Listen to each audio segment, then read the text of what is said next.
They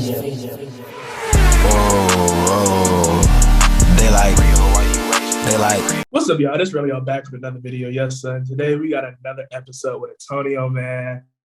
You know, it's been kind of quick, man. What's up with you, bro? What's up? What's up, brother? How you doing? You know, not much. A little tired. Just a little tired. But I know it was something you wanted to talk about because I remember you was trying to get this in advance. So what's up, man? Well, what's up? So really, I've been thinking about some things about the Cavs. You know, I'm watching some preseason. You watch some of the preseason games, right? Yeah. Yeah. So unfortunately, I watched that Chicago one. Which I wish I didn't watch that one.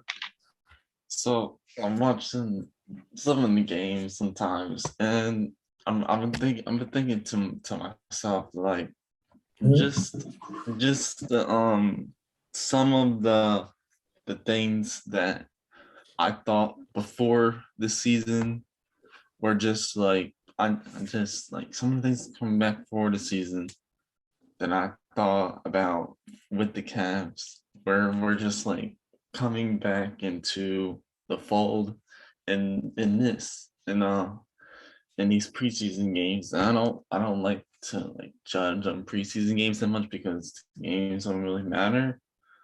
But I've been thinking about this recently, really. Mm-hmm.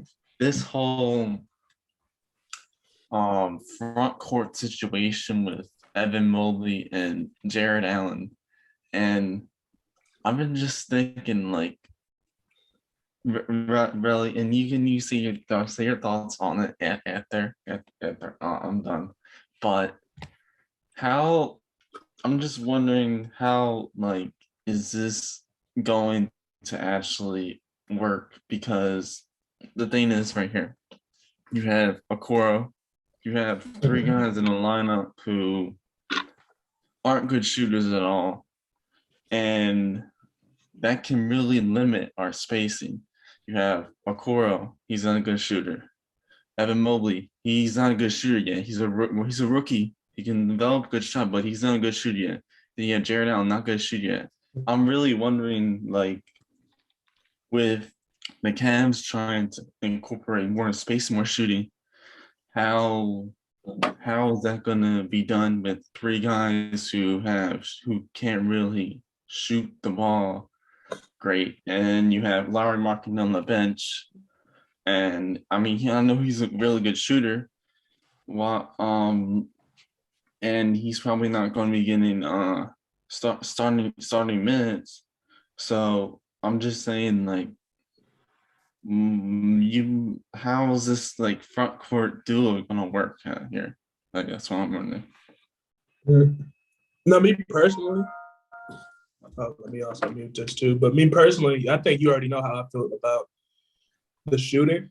Now, like you said, I do think Evan Mobley, after he gets some time under his belt, he is going to be a better shooter.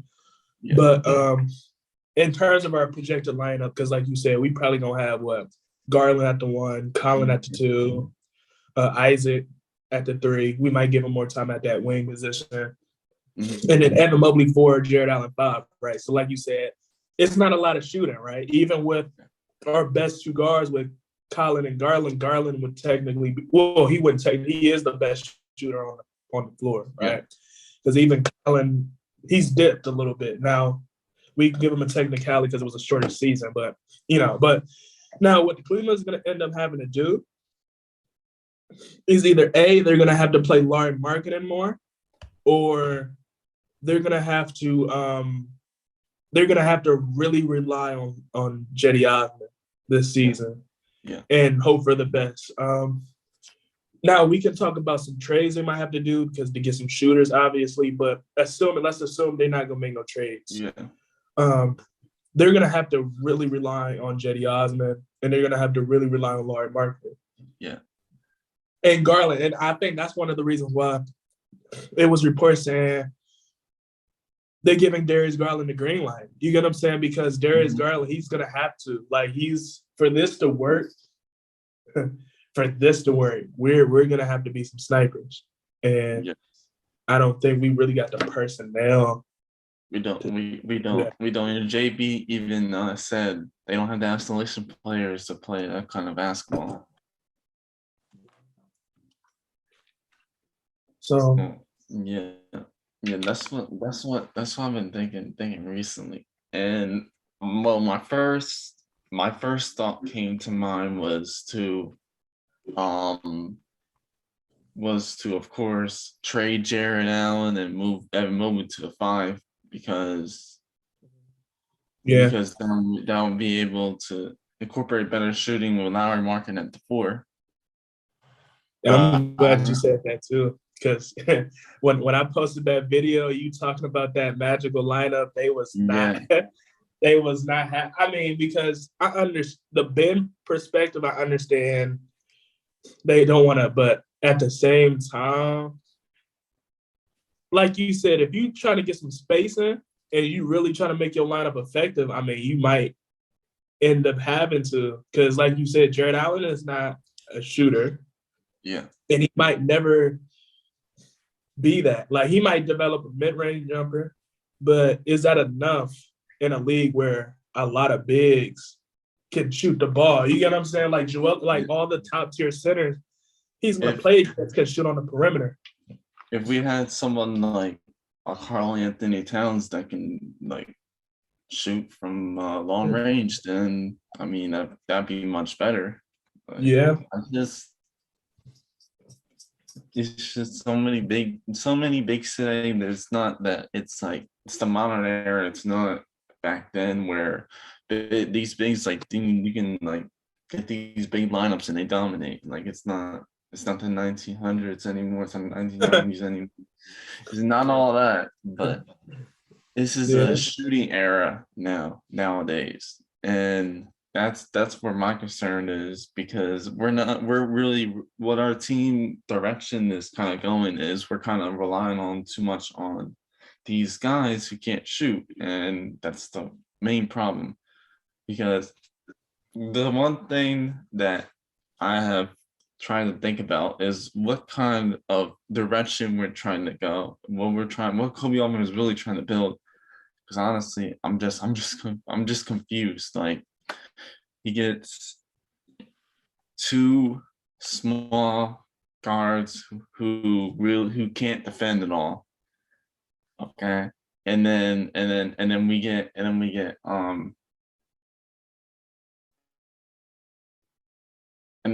three players in the front court who can't shoot. So I'm really trying to go like I'm really trying to think of I'm really trying to build here.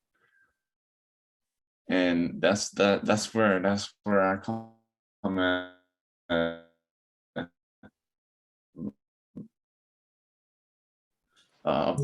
blank in my head. On that part, let me start with Kobe Altman too, because I think we all know how I am with Kobe Altman. Because Kobe Altman, I'm not gonna lie, this season he was active. I will say that, right? Yeah. But in terms of him actively figuring out if the players he got fit is what I question, right? Yeah. Now, I will say, we'll see by the trade deadline what happens with this roster, if this is going to be the roster he believes in. But I agree with you. I think the pieces Kobe Altman has gotten right now don't necessarily work, right? And I know a lot of people might say we haven't given them time, but like you said, when you got 1,001 bigs, right? Yeah. And the ones that's going to start don't necessarily shoot well, you can't rely on your team to be Peyton Manning in the game. Like yes, you might say Milwaukee was able to do it, but just look at they had a superstar. They had a superstar in Giannis, and they had all these shooters around them. That's different. Yeah, and their big was able to shoot. Brook Lopez is a shooter. Exactly. And look at what they was doing. They was playing a 5-out offense, right? So like you said, everybody minus Giannis Well, even Giannis was out on the perimeter and would just letting them attack and attack and attack. And even with that team, a lot of people might even say one of the hugest reasons why it worked is because a lot of the teams they played had injuries. Now, I'm not even gonna factor that in right now, but looking at that, like Milwaukee wasn't one of them because a lot of people would argue if Brooklyn was healthy, who has nothing but shooters, they wouldn't have lost to Milwaukee.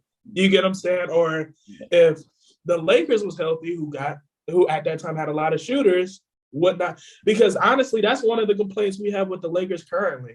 We question their shooters, and they have nothing but superstar talent, right? Yeah. So for the Cleveland Cavaliers, who don't have those type of pieces yet, I mean, all you got to do is just 2+2. Like, so I agree with you. I think Kobe Altman is going to have to make some adjustments. Kobe Altman is going to have to get some shooters.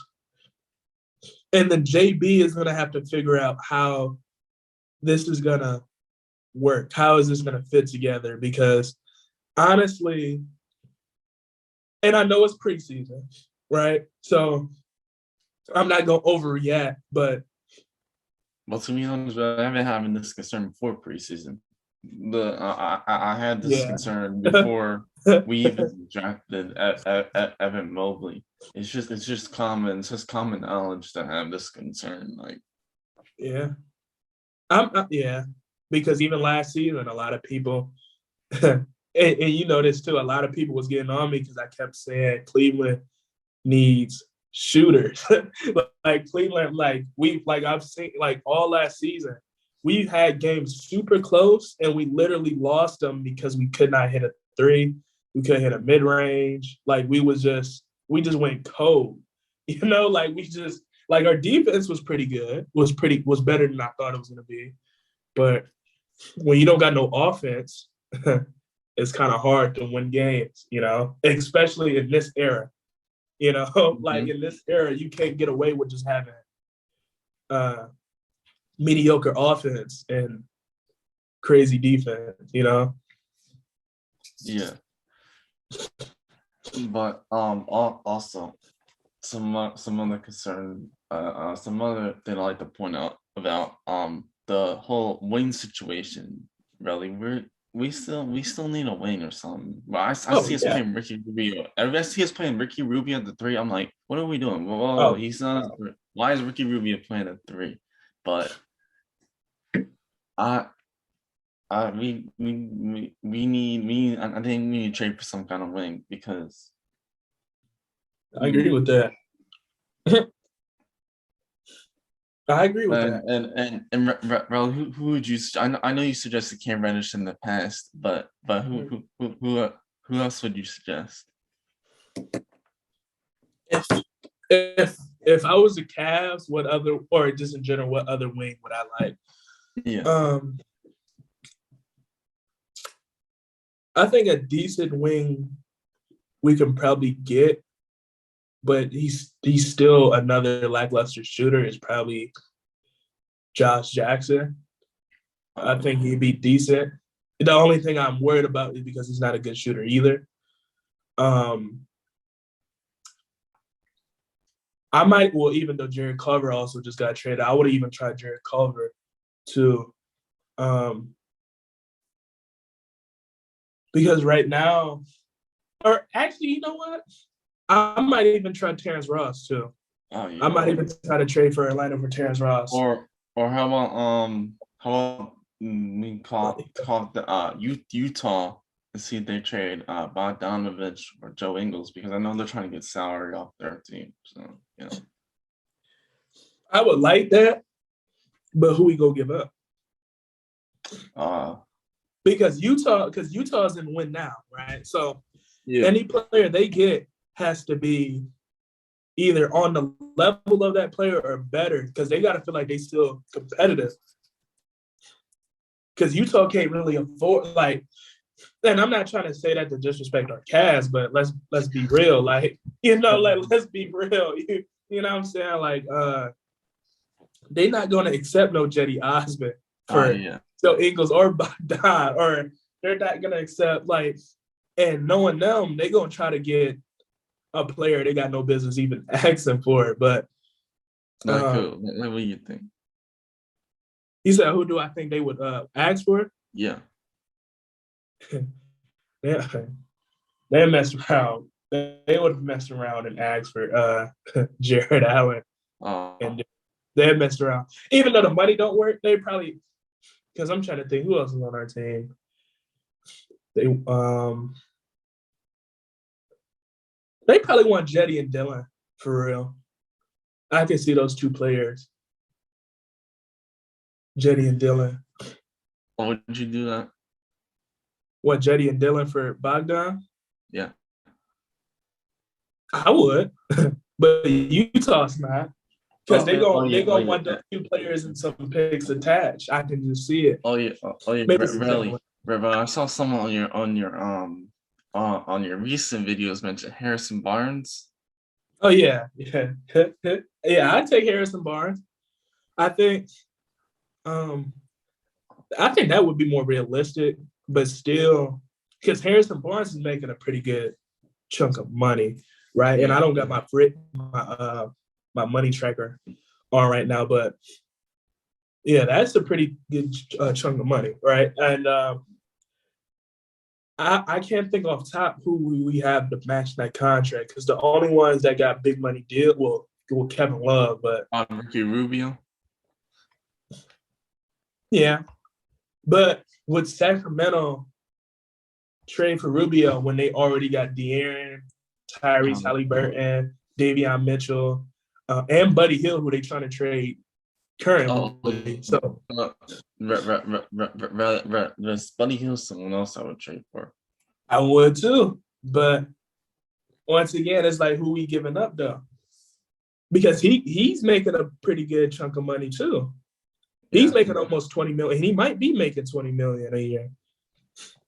Yeah. So I don't think they're gonna want Kevin Love. So yeah. No, unless we attach. I would wish, but they would have to attach some. We might have to attach some first round picks, which I am not a candidate of giving up first round picks for non-superstar players. So it's like Buddy Hield, I would love. Harrison Barnes, I would love. Shoot, I would have even loved if the Cleveland Cavaliers would have tried to sign Otto Porter. And you want Otto Porter?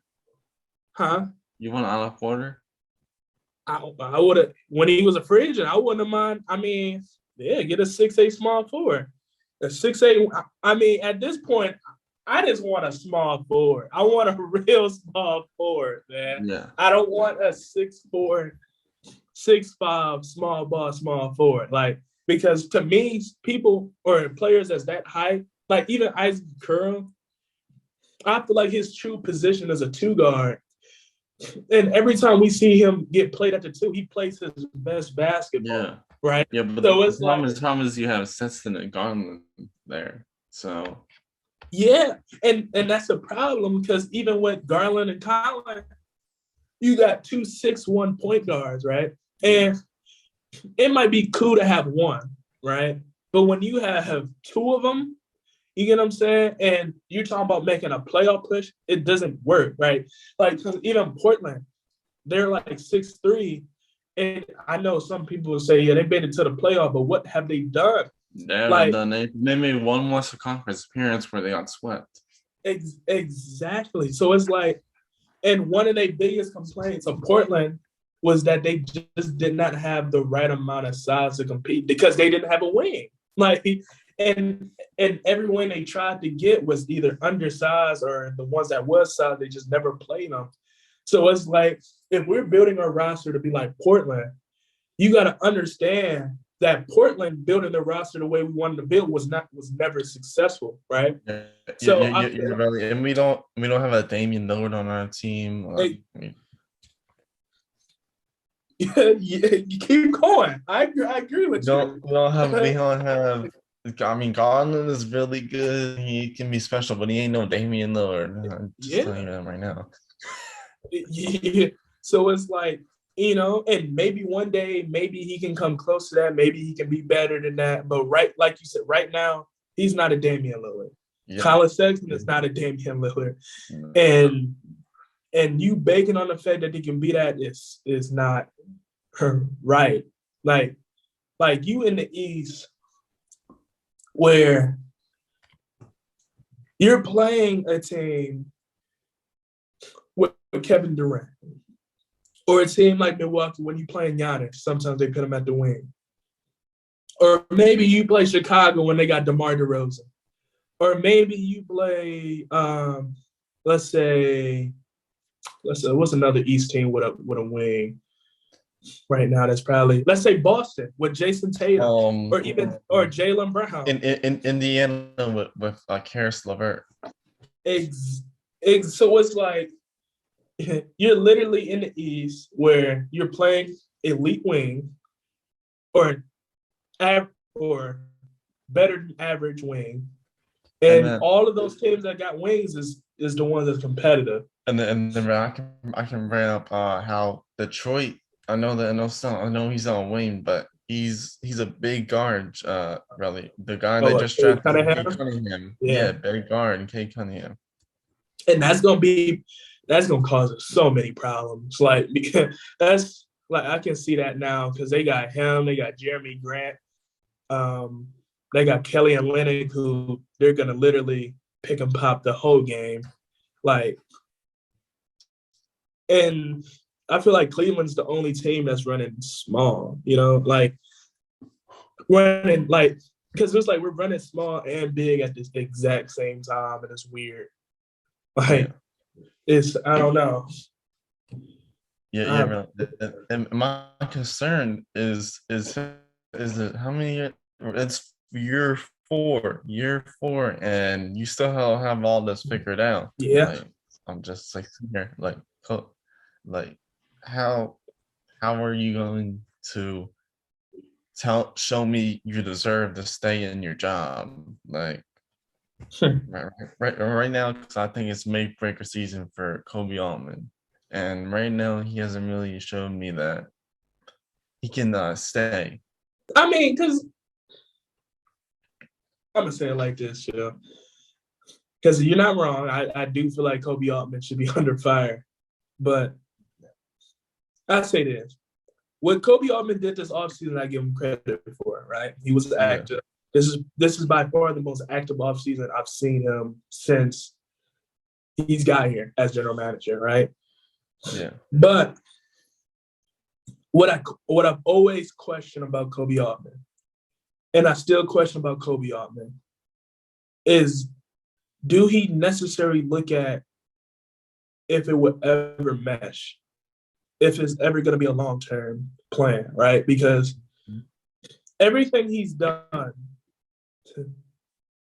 literally everything he's done has been put into question, especially if you really watching the moves and then watching them when the players get here. Because even now, you drafted Evan Mobley. Yes. With your third pick.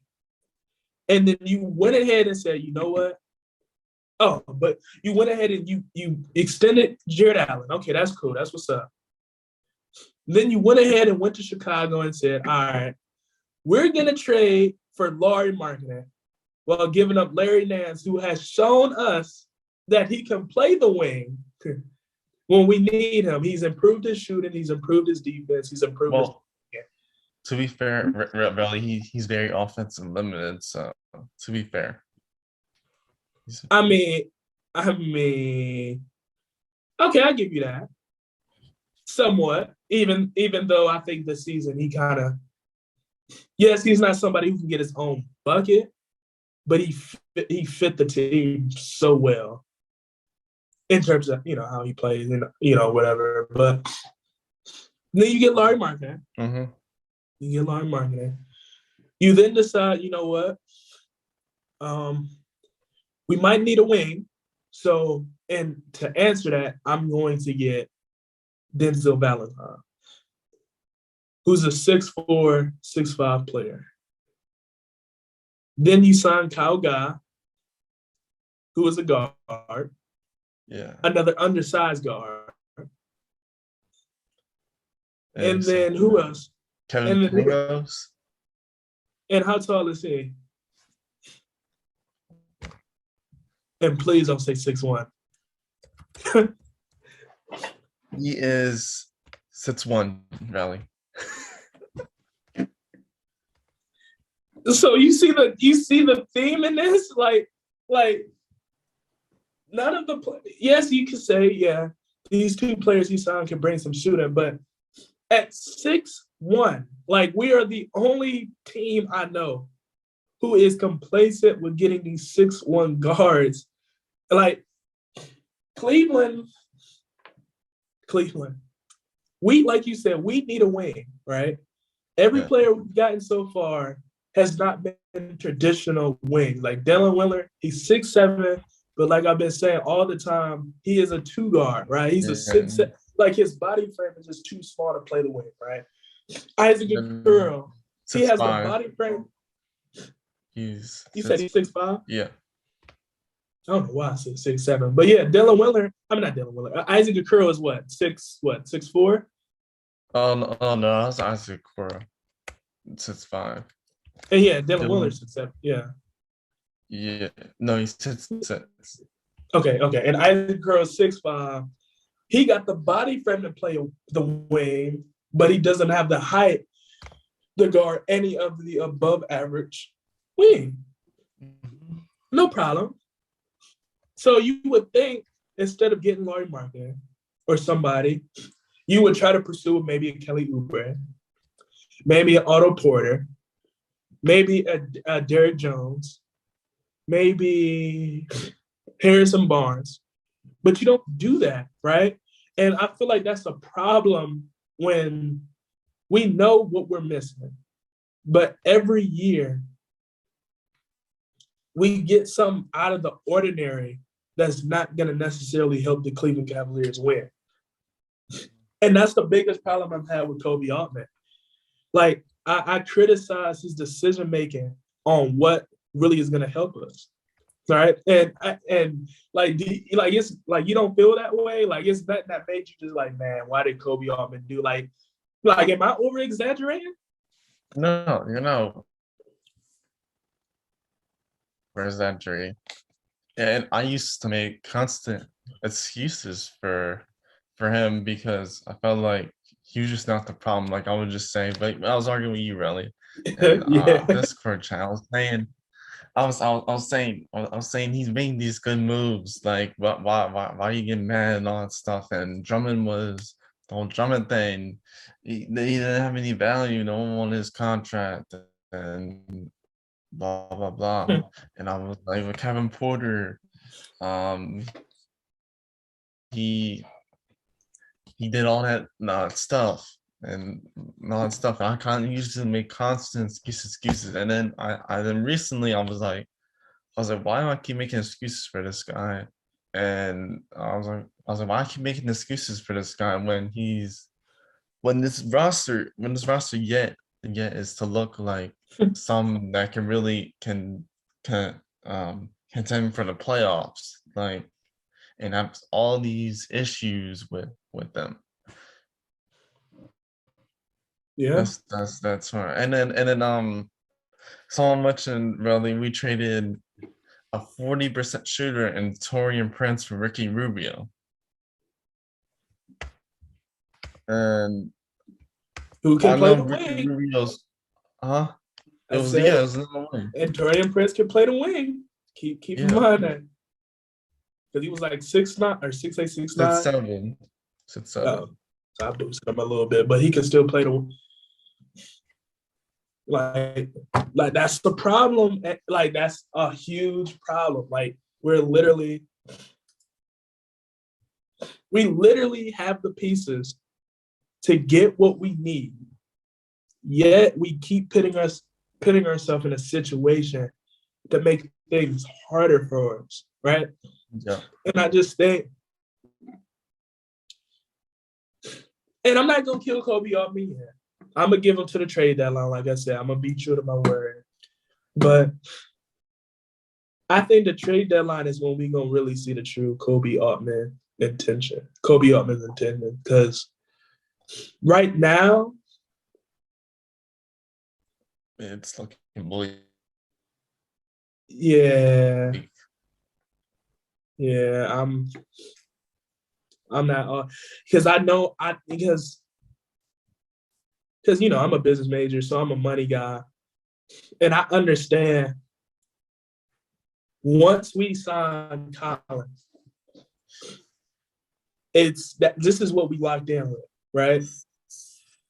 And based off of what we just seen, Michael Porter Jr. just get paid, and I like Michael Porter Jr. Oh. But the fact that he got the same money as Luka Doncic and Trae Young with 14 points, just imagine what Colin Sexton is going to get paid. Because I know his agent is probably straight face looking as he should. But like, how did he get that? And I'm almost average 27 points. You get what I'm saying? Like, so, and if Colin Sexton get paid, let's say the same thing as Shane. Let's say 190, right? And then Darius Garland approach his money year, which would be next season, and he gets let's say 180, right? So we gave 190, 180, and Jared Allen 100. That's who we win. Like that's who we believe. And then our cap situations put it blank is but that's so yeah. And we still have Kevin Love getting paid all this boatload of money. Yeah, and I forgot about him too. So and you're paying Larry Market, and Larry Market is $17 million. And we're that's what I'm saying, man. The Cleveland Cavaliers is positioning themselves to be doomed. Like, unless Kobe Altman got a finesse going, he just waiting for the perfect opportunity, which I hope he does. But right now, as what I see right now, our projections I see right now, we about to be capped out. We about to be capped out while having a team that has not shown to be a playoff contender at the bare minimum. And the thing is, really, many fans are not gonna like. I'm not gonna like what we're saying right now. But listen to what we are saying right now. Just listen. Yeah. I see you on the comment section saying, "Oh, he's an idiot." Oh, he's an idiot. I'm not an idiot. I'm not an idiot. I'm not an idiot. Just watch and listen to what we're saying, okay? Yeah. Because 2 years down the line. You guys want to lock yourself into some kind of small backcourt that has rarely ever worked in history, and you want to pay Colin Sexton all this money. Pip explained about on the video. You're paying Colin Sexton all this money. He's sometimes sits man, and honestly, I kind of agree with that. He's just like he's a sits man. You want to pay him Matt's money? No, he doesn't. We shouldn't be paying him Matt's money. Yeah. At all. I agree with that because I know the last episode, Bro said 80 mil. I don't think that's too low. That's too low, especially when Jared Allen got 100. But like you said, like you and Pip said, I'm not giving you 190 million when my team has not made the playoffs. That does not make sense. And I don't even know what Aaron Gordon made, but I just know it's unrealistic. This is exactly why I preach what I preach. When I say I believe the money should be changed or how we structure contracts should be changed, I really mean that because a team like Cleveland should never be in a situation where we literally sign 3 players that has never shown us to be in the playoffs or even the play-in $190+ million. We are literally, like you said, we're literally setting ourselves up to be in a situation where in free agency we cannot afford to get Colin or Garland or whoever help because we can't afford it. What's a team I can think off top right now? Actually, Portland. Let's use them. Portland has for the past couple years has been capped out. Yeah. How when the team has never ever been a team where somebody said, yeah, they can make it to the finals, right? And it's no shot to Dame because I love Dame. He's underappreciated. But when you have that circumstance from even Damian Lillard's standpoint, right, and they max out all of them, what makes you think it's going to work for us? Even Washington. How is it that Washington, and I love John Wall, how is it that Washington is maxed out and they've never been a competitive Eastern team? And I don't know if people like to bring out Phoenix, but we're not Phoenix. We are not Phoenix. Do we have Jared Allen? Ain't no DeAndre Ayton. We don't have Jay Crowder lying around. We don't have but we don't have Colin Sexton. Ain't no Devin Booker.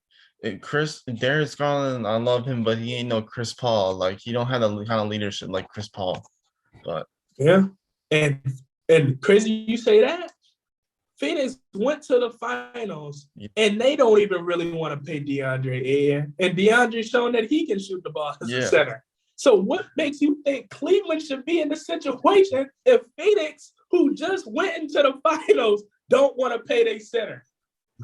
For real. And then Utah really is another great example. Utah, they keep on losing the second round. They were top 2-0. They lost to Kawhi-less Clippers. You just have Paul George carrying them. And you know really the thing is Paul George, that's shooters. They had Paul George and shooters. Terrence Mann, he was an amazing shooter that playoff season. Marcus Morris, amazing shooter. And you know what, Utah, they had shooters too. But they had Rudy Gobert, who can't shoot at all, and they just abused them. And that's when he got exposed. That's exactly when he got exposed. Hey, I agree with you.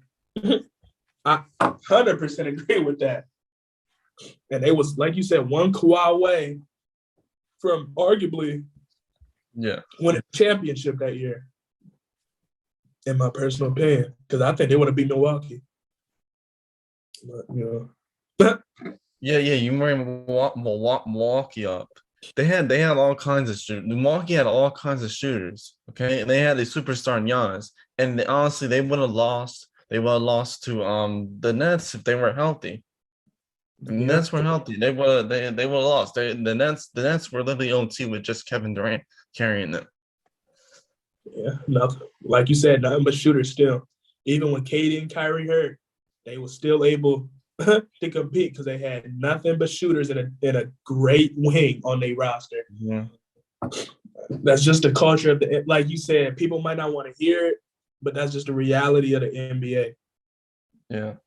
And then JV Bickerstaff. Honestly, I don't even like his coaching. Like, I'm just wondering what kind of rotations is he putting out there? Like, you putting Ricky Rubio at the 3, or you keep putting you keep trying to put Lowry Markin at the 5. Like, that's just not gonna work. As I was saying, with JV.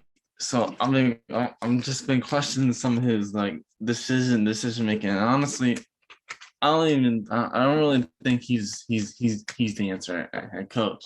Just seeing his rotations decisions. Now I get we don't have the personnel, the players for that, but you're right. You talked about running Ricky Rubio, Colin Sexton, and Darius Garland all at the 1, 2, and 3, and that's just like I'm just wondering what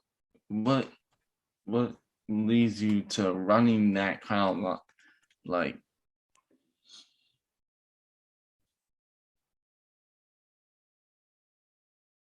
back, because neither Colin Sexton and neither Darius Garland are great defenders, and then you're running another guard at the 3. And then you're talking about running Lowry Markkinen at the 5, who isn't a great defender at all. I mean, he can shoot, but he can't.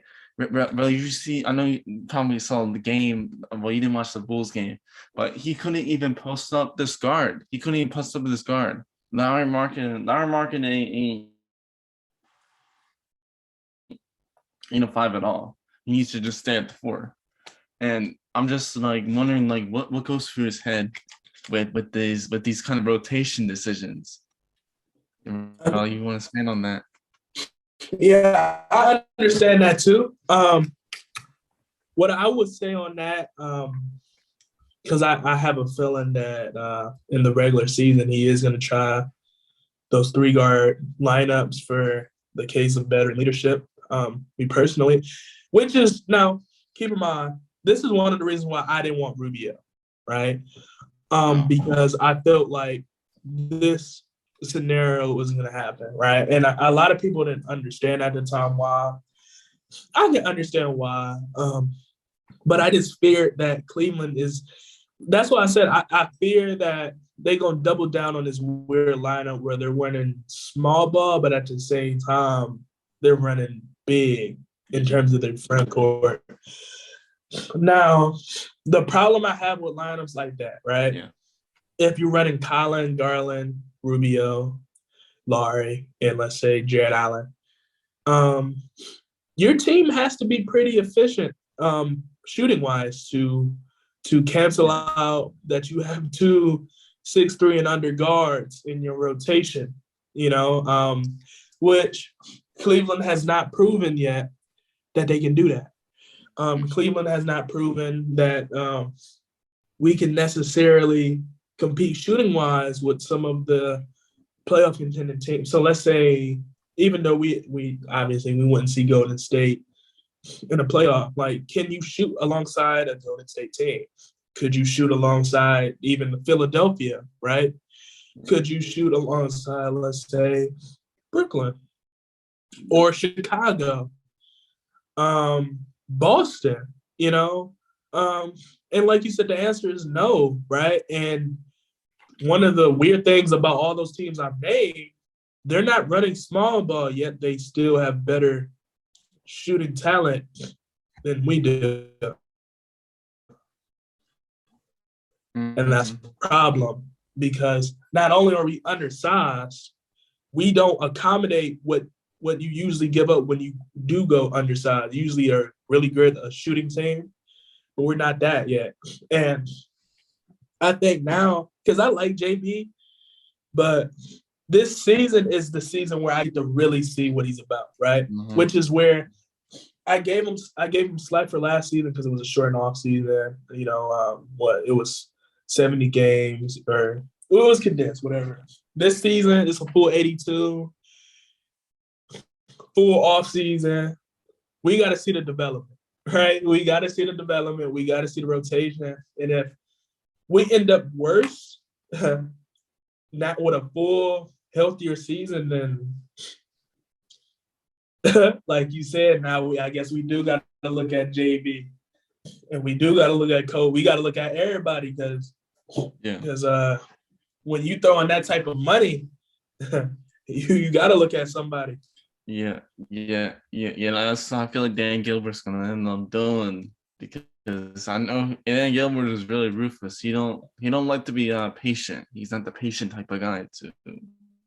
He wants results. He doesn't get his results. He says, "You're out of here." That's what he says. And I know you know how Dan Gilbert is. Yeah. Which is that's why the last time we did an episode, when you said that, I'm like, yeah. I had to sit there and agree, because I'm like, you're absolutely right. I mean, Dan Gilbert, dude, like, he want to win. It's like he want to see, and even if he's not winning, he want to see some type of progression. Like, he want to, like, to an extent, he's like a stats guy, right? Like, if you bring him a stat sheet, he want to see where was the improvement at and how great of an incline this team was, right? Because if he see that this team technically was the same, let's say we won 18 dubs last season and we won 18 dubs this season, he's not gonna be fond of that. Like, yeah, no one will, yeah. But I know Cavs fans will be like, yeah, we got another top 3 pick, but it's just so many years you can be content with getting top 3 picks. And And honestly, bro, do you even want another top 3 pick? Like it's just like it's year 4. You're supposed to be by this time. You're supposed to be at least in the play-in, at least in the conversation for playoffs or the play-in. yeah, because let me see here. Let me look at this. Because I got to look at the teams here. I'm gonna put it somewhere in this video so people can also see the standings where I'm looking at too. But now that I'm looking at the standings, right, I'm looking at teams like that can be in the play or that's gonna be in there. I think Brooklyn. Yeah, Brooklyn. If I'm hold on, actually, let me get my file too.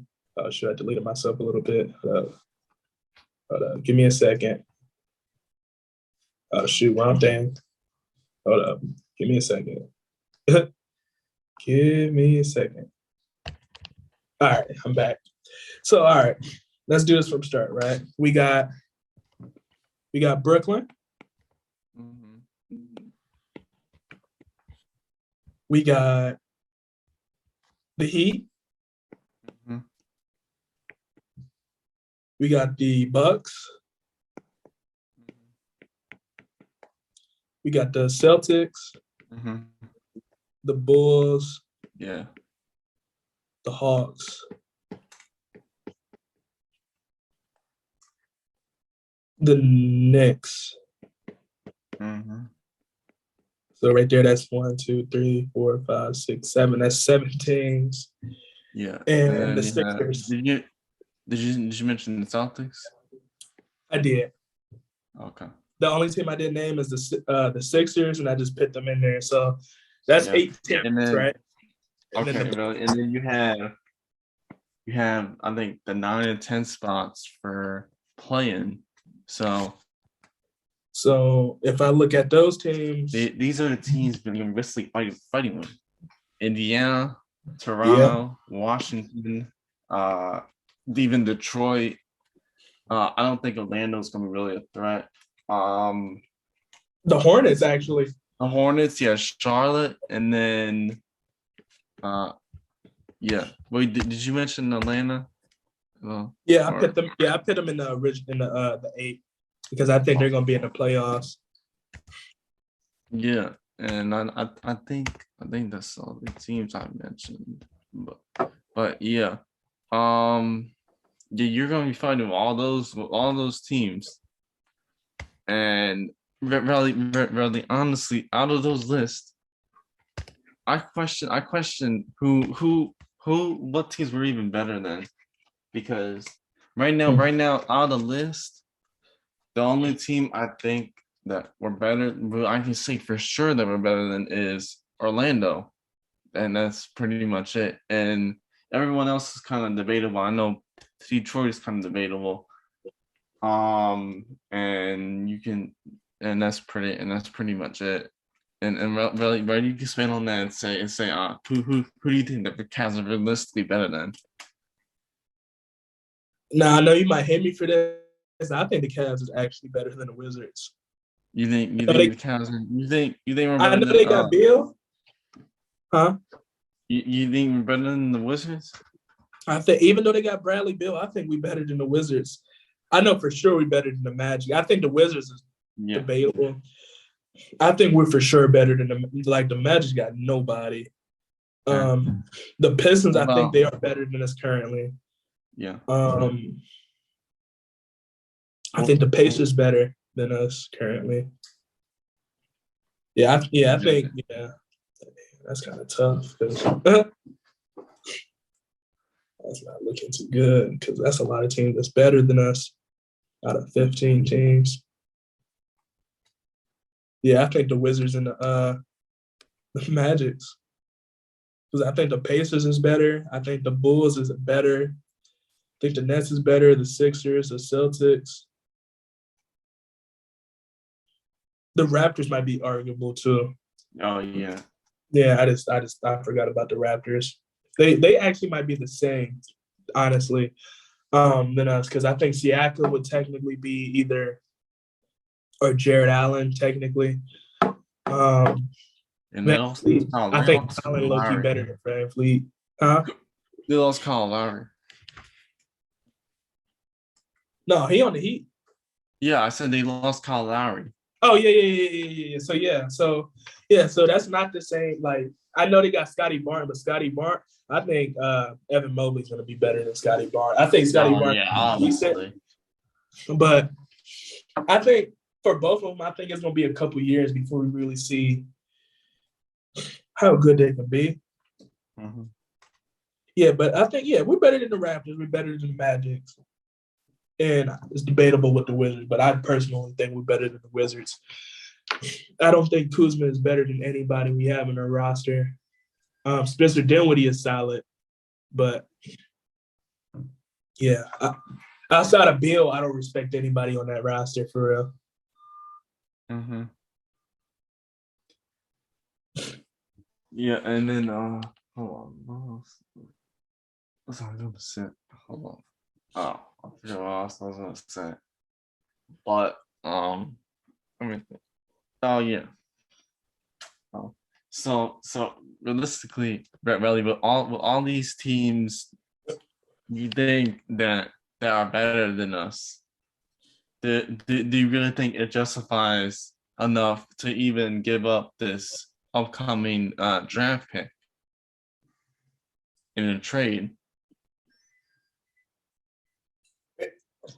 It depends on who we get, you know. Because like I said, I'm not an advocate for giving up a first round pick, but it depends on who we're receiving. Yeah. And does he make us a better contender, right? Because if it's a 1 year rental, because I know somebody was like, we should trade for Bradley Beal. I'm like, no. The reason being is because Bradley Beal, we would literally get him, and literally this free agency, he would probably walk. Yeah. And I'm saying, and I said about Bradley Beal, like realistically, really, what does that really even fits? Like, we're still in the same problem we had with Colin. I know Bradley Beal is much better than Colin, and don't slate me for this, but Bradley Beal is as bad as a defender as Colin Sexton. So what we're trying to get out of the two guys who can't defend and backcourt. So I'm just wondering, like, how much better does that make the situation? Yeah.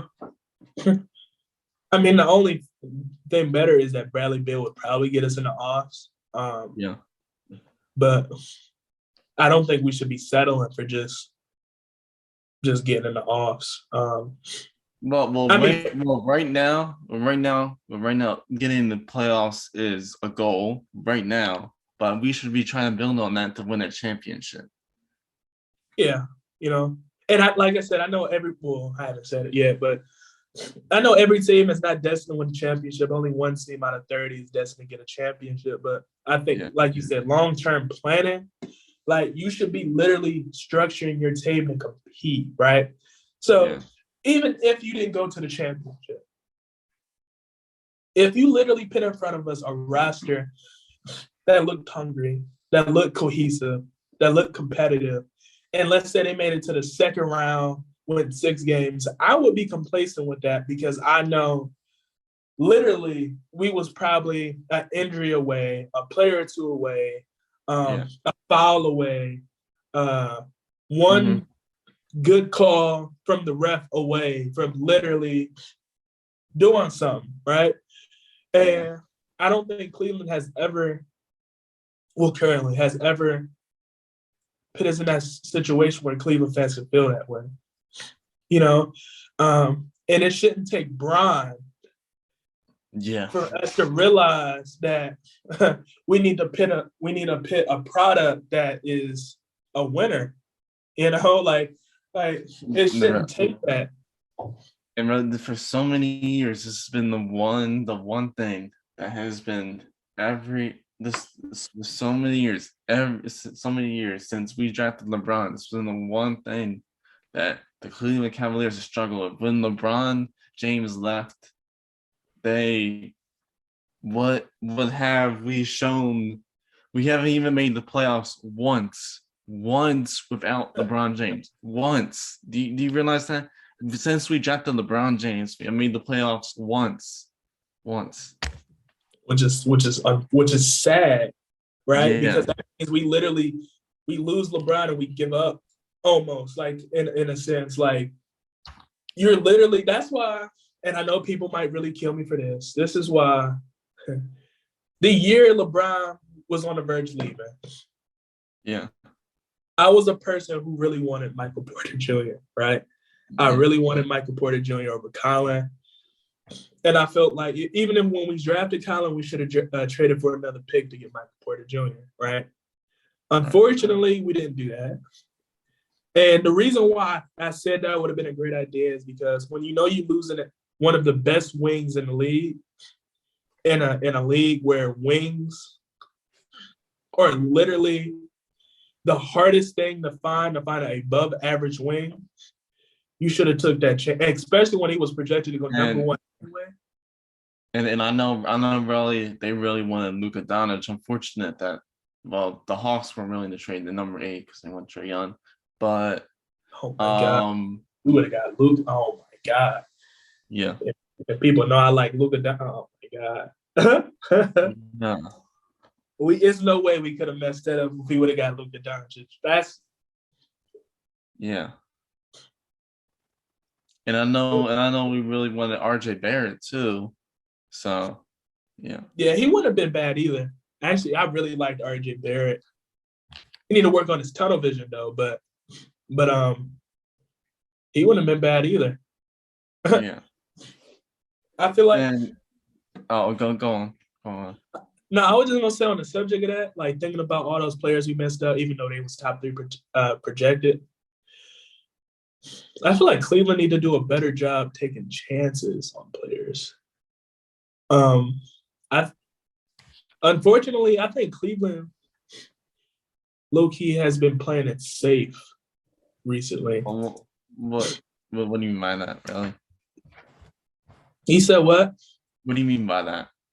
I mean, minus Kevin Porter Jr., I feel like Cleveland, if it's a player in the draft that could potentially have some potential of being a gem or underrated gem, we have a tendency of not taking the chance, right? So, really, someone, I know Shane has messed up on it, but Keldon Johnson, never remembered the whole Keldon Johnson thing.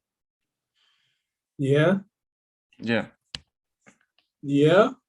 And that was an example of something we could have took a chance on, but it really, a lot of people bring up the Kevin Porter. They traded all those picks in cash for Kevin Porter Jr.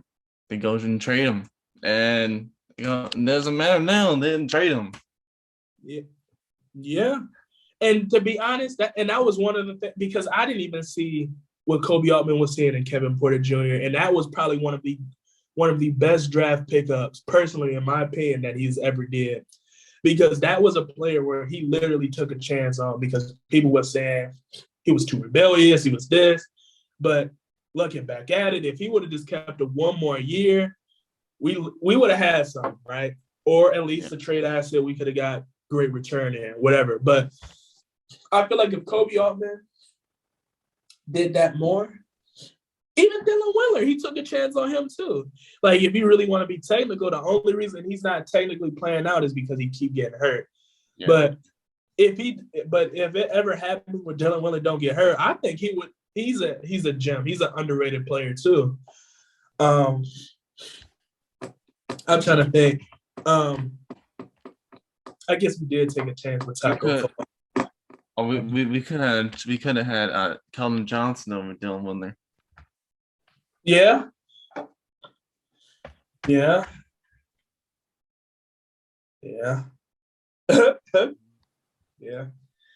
Unfortunately, but yeah, and then what else? So yeah, the whole Colin, the whole backcourt thing. I'm just saying, I know a lot of people like just don't see it in our kind of way, but look at the reality of the whole situation. Rowley here. He mentioned in the video earlier. Look at how much money Kevin Porter Jr. I'm not Kevin Porter Jr. What am I saying? Michael Porter Jr. got. Now, Colin has an agent. You guys have to realize that. Colin, look, guys, Colin may love Cleveland, but he's not gonna take some kind of pay cut just to stay. Like, he has to get his money too. Yeah. Do you honestly think he's only gonna take a pay cut? But No. before Junior got paid? No. He's not stupid. He wants to get his bag. I would too. And I don't blame him for trying to get his bag. But honestly, look, you're putting yourself in this situation where once you pay Colin Sexton all that money, it's over. You're locked in. You're locked in, and you're gonna have to make it work somehow, because realistically, no one's gonna want to trade for that type of contract for a guy who has all these flaws in his game. Now, I'm not saying Colin Sexton's a bad player. I never said that. But he does have a lot of flaws in his game to where it makes an outlier. Like, I wouldn't say an outlier compared to some of these guards that may average 24 and 4. Like, he's just an outlier to them. Like, he's just no, like, I want to say it. He's no, like, all-star. Like, he's a very, very good player. And I'm not saying he's a bad player. Look, I have his jersey on here. If I can show you right now, I would. I have his jersey on right now. I'm not shitting on Colin. I really like Colin, okay? But the thing is, he's 6'1". He's not he in his position, really. Okay, get this. Guys, in his position, he's very undersized. He can't guard big guards like shooting guards. Look, I give Colin all the credit in the world for trying on defense, look. But sometimes you're just not good at it. And that's fine. That's fine. I love Colin. He puts in effort. Now, like, that's what I like. He works on his game every single day. He's such a hustler and a workhorse, okay? But the thing is, sometimes you just don't have it. And I mean, sometimes you just don't have it on defense. Sometimes, no matter how hard you try, you're just not that good. Yeah. At least he tries. Darius Garland, I mean, he doesn't try as much as Colin. He's not a great defender either. And I'm not trying to hype up Darius Garland and go down on Colin right now. But honestly, I just see more in Darius Garland than I do Colin, which makes me pick Darius over Colin. And you guys say, "Oh, Darius didn't average 24 and 4." Look, I get he was in. Look, I get it, but he was injured. And what, honestly, really, look at them both play. Who do you see more? Who do you see more in? Look, and do you agree with me? Darius Garland. I just see him as a more special player. And they're already giving him look the Cavs. They already giving him the green light. They already hyping up and on the Casper. They're already hyping him as a leader, and all that stuff. Yeah. And I'm just saying, you're gonna have to pick. That's the reality of the situation. Not a lot of people like what I'm gonna have to say, but you're gonna have to pick between them because you can't keep them both. It's just not gonna work. I agree with that 100%. I mean, anybody that's been watching my channel for a while, I've literally said the year before Darius Garland, well, when Darius Garland was getting slandered because, he wasn't, people thought he should be playing better his first year, right? I was one of those people. I'm like, you got to understand this player is hurt. We literally drafted him injured. Of course, he's not going to show potential, right? I said, hold the brakes. Second year, like you said, in 1 year, he literally went from 11, 12 point per game score where people wanted him out of here to a player who can get you 18 and 6 and honestly look like a player that can get you 20 and 10 one day, And right?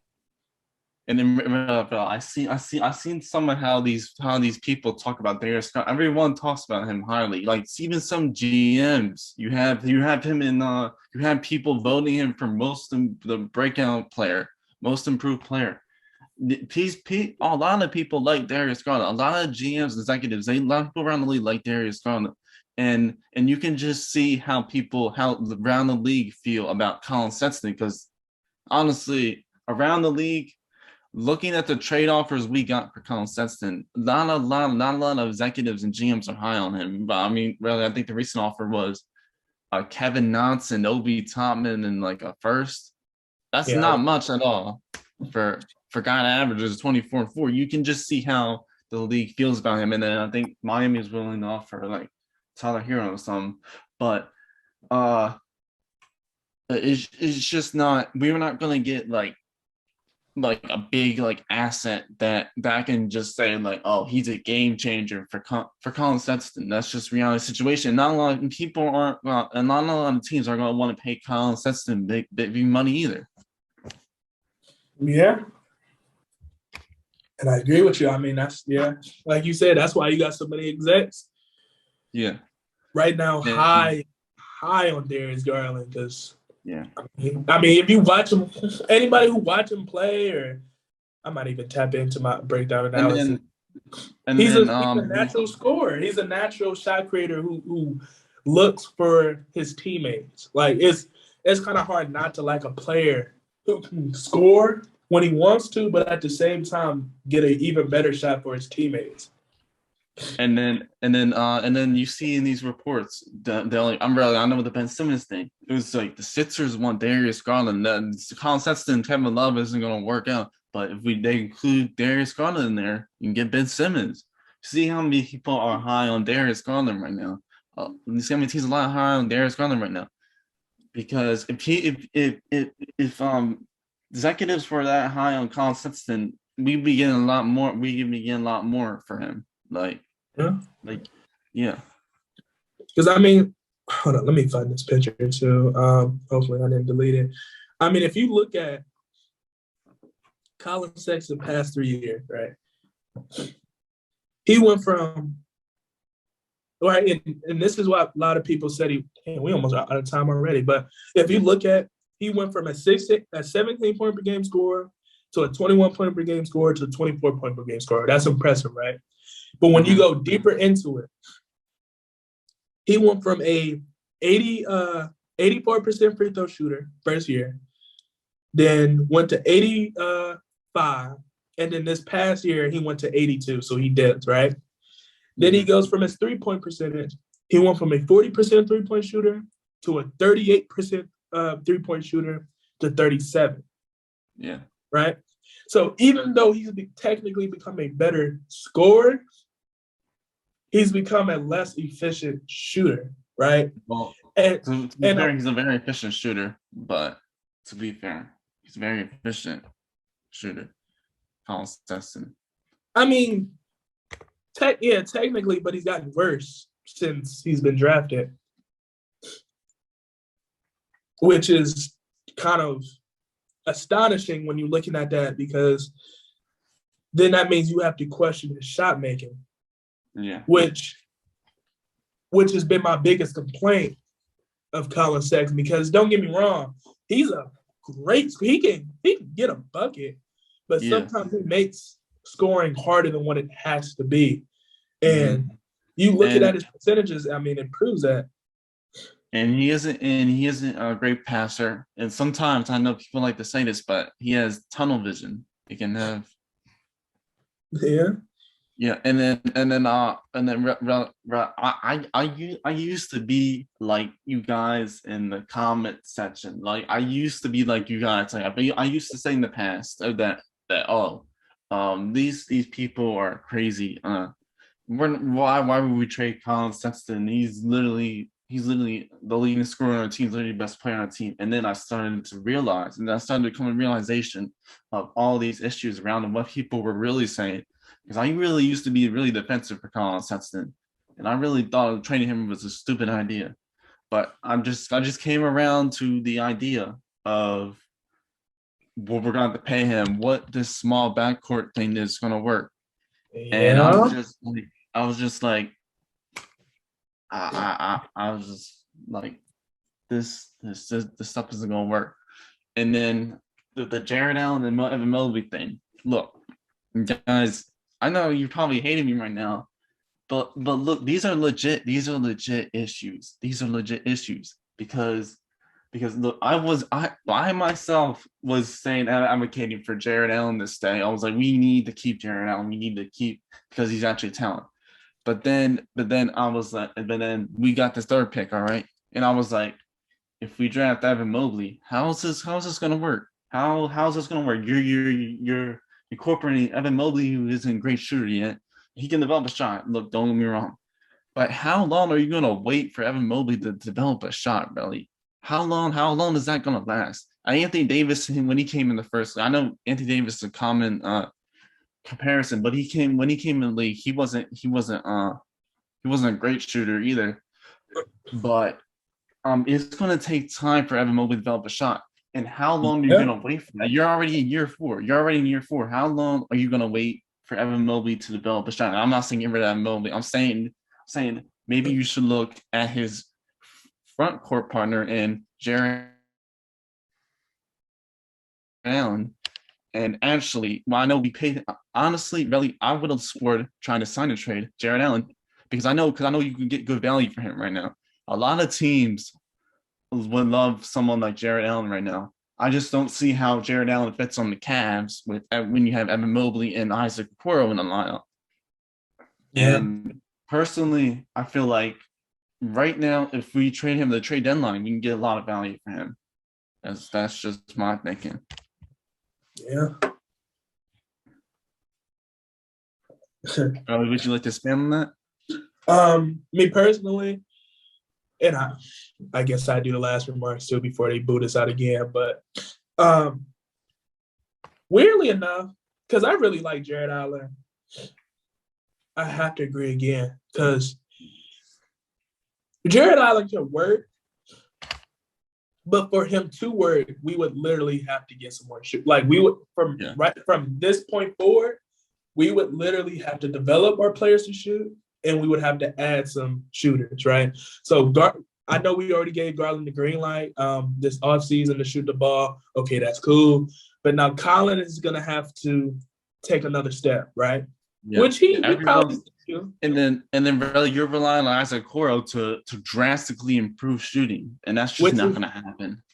That's not realistic. Like, because even I even said like Isaac Okoro, he has him and Patrick Williams, and it was another player too that kind of had the same play style. I gave him that Jimmy Butler Kawhi comparison, right? The thing both of them players had in common is that they came in the league not being able to shoot the ball efficiently, and it took them literally 4 or 5 years to get confident shooting the ball, right? Yeah. Now, if those projections is right, based off of the players we've seen, Isaac Okoro has not hit his prime to be able to shoot the ball. So, like you said, it's going to take another 3 or 4 years before Isaac Okoro truly shoots the ball. So, right. And then same with Mobley, it's going to take some time. Same with Mobley, it's going to take some time. And it's weird because we're in development mode, yet we're in a situation where we can't be in development because we about to pay Colin and we about to play Darius Garland. This is year 4. You're supposed to have all these situations figured out. And I'm wondering, and it's just the roster has a lot of issues and a lot of questions. And I feel like right now it's kind of poorly constructed because honestly, I feel like Kobe Allman, if he wants to stay, he's gonna have to tinker some of this roster. He's gonna have to really retool the roster, like just so it's balanced. Like really honestly, look at the roster right now. Do you honestly see some kind of two-way player that can shoot and defend on the roster right now? Tell me, do you see it? No. That's my concern, because in this league you need two-way players too. And I'm looking for the roster. I don't see any. I don't see any in the starting line. I don't see any, and that's a problem because honestly, Evan Mobley can be that guy, but he's a rookie right now. He's going to take some time. Not a lot of people are expecting him to burst out on the scene and become Anthony Davis in year one. And Anthony Davis himself, he took some time for him to adjust into the league. It took some time. Yeah. Really, Anthony Davis. You know what I mean, Anthony Davis. A lot of I know his comparison. It took some time. It took some time to get into the league, and then he broke out. Yep.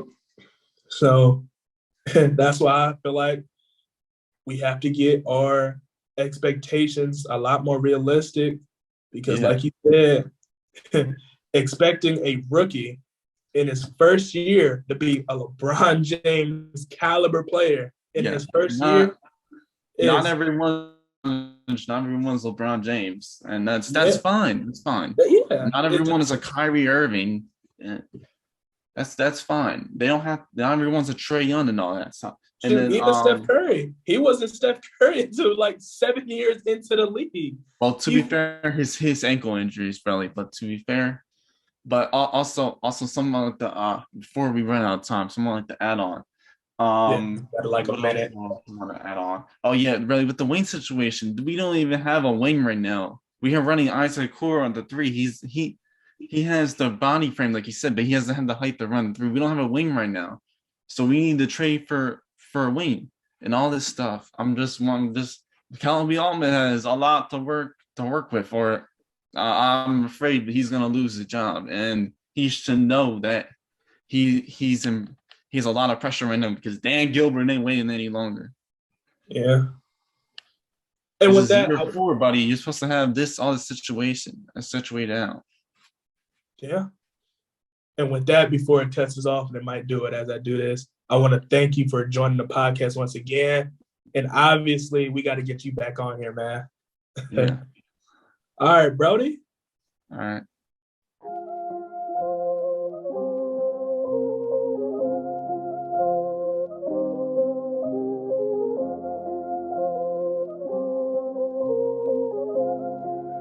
That's Atlantis with that money.